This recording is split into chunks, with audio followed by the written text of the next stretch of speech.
know if all women get told this, a lot of times through chemo, your nails change color and they may get black. You know, that can be a little bit strange, and you know, if you don't paint them, people tend to come up to you and go, what's wrong with your nails? You know, or your skin may be this, you know, a little bit different shade than it was.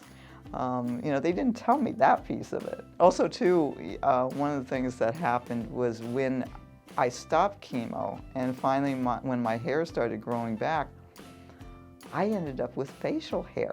And nobody told me that was going to happen.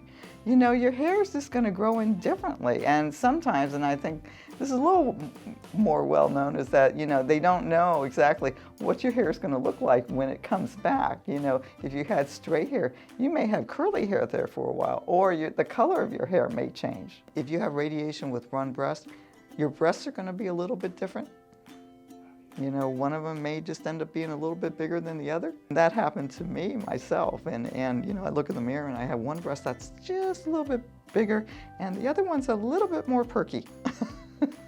You know, and so, you know, you don't expect that, and nobody tells you about that. I've known since I stopped chemo and radiation that all of a sudden you go from all of this attention as far as being at the doctor, being at chemo, being in radiation, people, you know, checking you out all the time, to all of a sudden it feels like overnight that you don't have that anymore. And, you know, you're kind of let loose, so to speak. Not that there's not anybody to follow, there is, but not on the same basis as it was. And all of a sudden it's scary because you don't know, you know, is the cancer going to come back? What am I supposed to do now? How am I supposed to really take care of myself? What's in my control? What's not in my control? And living what they call the new normal. A lot of women get depressed. Other people don't understand it because they think, oh, well, you've been through all this, you know, you've gotten through the hard part. What's this all about?